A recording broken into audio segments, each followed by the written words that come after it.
ಮೂರು ಪಕ್ಷದ ನಾಯಕರ ನಿದ್ದೆಗೆಡಿಸಿದ ಬಂಡಾಯದ ಬೆಂಕಿ. ಪ್ರಜ್ವಲ್ ಪ್ರೀತಂ ಮಧ್ಯೆ ಮುಗಿಯದ ಪ್ರತಿಷ್ಠೆಯ ಕದನ.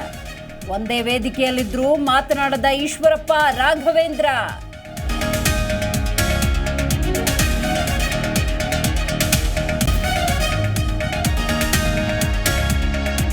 ಕರುನಾಡ ಕದನ ಕಣದಲ್ಲಿ ಮತ್ತೆ ಪ್ರಧಾನಿ ಮೋದಿ ಮಿಂಚು. ಏಪ್ರಿಲ್ 14ಕ್ಕೆ ಬ್ಯಾಟ್ರಾಯನ್ಪುರ ಹೆಬ್ಬಾಳದಲ್ಲಿ ರೋಡ್ ಶೋ.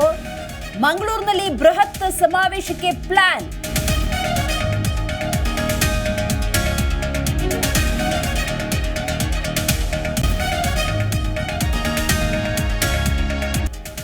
ಇಂದು ದ್ವಿತೀಯ ಪಿಯುಸಿ ರಿಸಲ್ಟ್ ಫಲಿತಾಂಶ ಹಿನ್ನೆಲೆ ಬೆಳಗ್ಗೆ 10ಕ್ಕೆ ಸುದ್ದಿಗೋಷ್ಠಿ.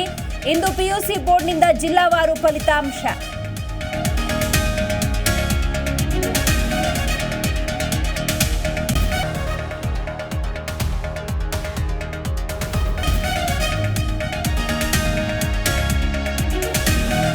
ರೋಚಕ ಪಂದ್ಯದಲ್ಲಿ ಪಂಜಾಬ್ಗೆ ಬೇವು, ಹೈದರಾಬಾದ್ಗೆ ಬೆಲ್ಲ. ಕೇವಲ 2 ರನ್ಗಳಿಂದ ಗೆದ್ದು ಬೀಗಿದ SRH. ಕೊನೆಯ ಓವರ್ನಲ್ಲಿ 26 ರನ್ ನೀಡಿದ ಜಯದೇವ್ ಉನಾದ್ಕರ್.